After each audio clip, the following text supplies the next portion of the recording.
Hello everyone, and welcome to the next edition of the Holland Land Office Museum's Artifact Video Series. My name is Ryan Duffy, and I'm the director of the museum. And this week I'm going to talk about a very special musical piece here to the museum, and one that still functions as it did when it was first created, and that is our antique phonograph. Now this musical device, the history of it goes way back into the 19th century, but this particular one we believe was made around the 1930s, so it's actually towards the back end of the popularity of phonographs before our more modern record players and radios start to become ever more prevalent. Now, the history of the phonograph itself can be traced all the way back to 1877 when it was first invented by Thomas Edison. However, audio playing devices go back much farther than that, but what we know of as the phonograph begins around 1877. Now, you might know a Victrola or the old phonograph with the horn extension, which magnify the sounds. We don't have that in the more modern pieces, but I'll show you how that works in just a minute. But they also played on a different device, not the record that we think of today. They were on a wax tube that would go onto the phonograph, and then the needle would play along that, giving us the sound of the music. So similar to our traditional records, but I actually have some of these so I can show you how these work specifically and just give you an idea, so when you do see them, you know exactly what you're looking at. So here is our Edison tubes that were used to play on the phonograph, and this one actually goes back to 1900, and it is just a wax tube that would be put on and then it would be played. And this one is actually called 45 Minutes to Broadway, popular song at the time, and we actually have several dozen of these, but sadly we don't have an Edison cylindrical phonograph to play these, but it's still very cool to have this little piece of history. Now, improvements were continually made to the phonograph, and actually what we know of as our records actually came about pretty early on. And the first one was made about 1881, which was just a simple wax disc. So taking this and flattening it out, and then putting your lines on it that would then be played by the needle. So same concept, just different form.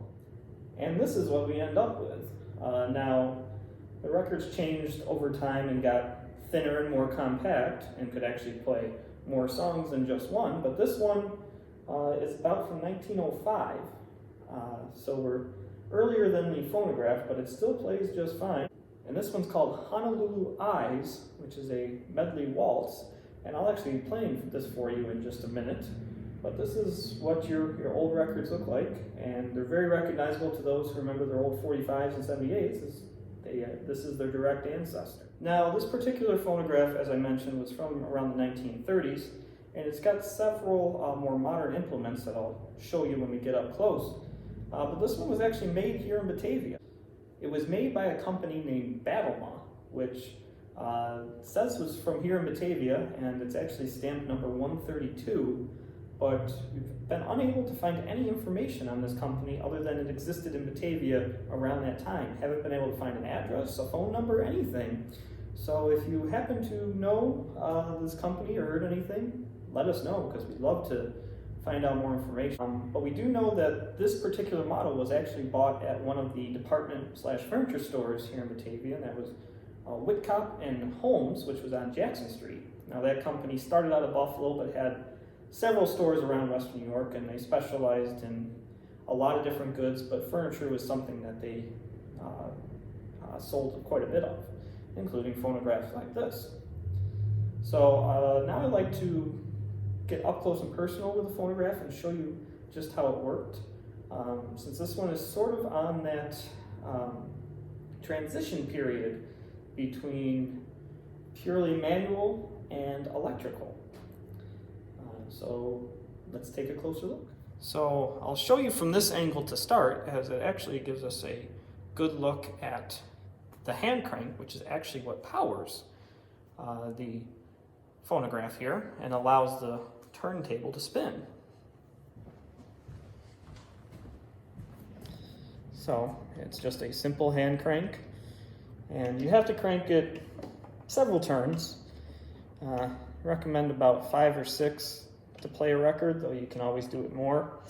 But if you don't do it quite enough, the turntable will start to slow down, and there goes the quality of your sound. And I'll also show you out front here, as we like to think of our audio equipment with speakers. This does not have our speakers in our traditional sense. This vent flap here is actually what will help dampen the sound. So if you have it open, it allows the sound a little more freedom, but you can close it down to kind of mute it a little bit. Now the actual speaker for this typical piece here is actually just a wooden drum inside, directly into the turntable that just siphons the sound out through this vent here. So there's no electrical components involved in that. So now we're going to get into the sort of the guts of the machine and show you just how it works. So down here we've got this bar here that controls if it's going to turn or not. So we got to make sure we have that in the unlocked position. And we got to make sure we have the other bar down, and that's what will give us our spin after we've cranked it. Now, this has a needle, just like every other record player that we put onto the disc, but this one is pretty unique in that there's 2 little metallic bars right up here, and this has an automatic stop. So when those 2 bars touch, the turntable will stop, so you don't get that endless skipping that you often get at the end of a record. So you can actually set this to correspond with the length of the record.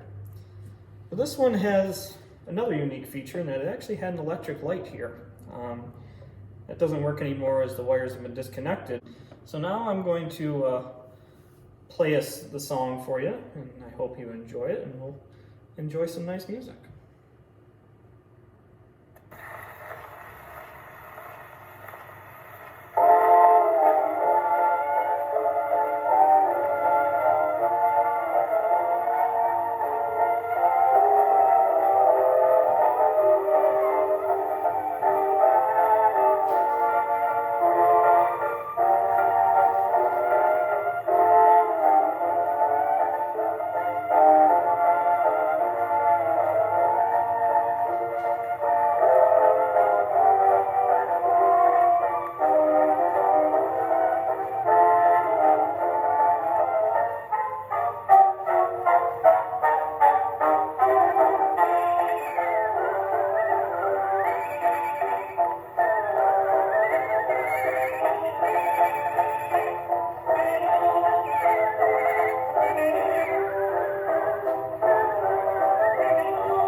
listening to it, you can hear it's still got excellent quality for getting close to 100 years old, and the records being much older than that. Well, I hope you enjoyed this edition of our Artifact video series and enjoyed listening to the music of a bygone age on our antique phonograph here.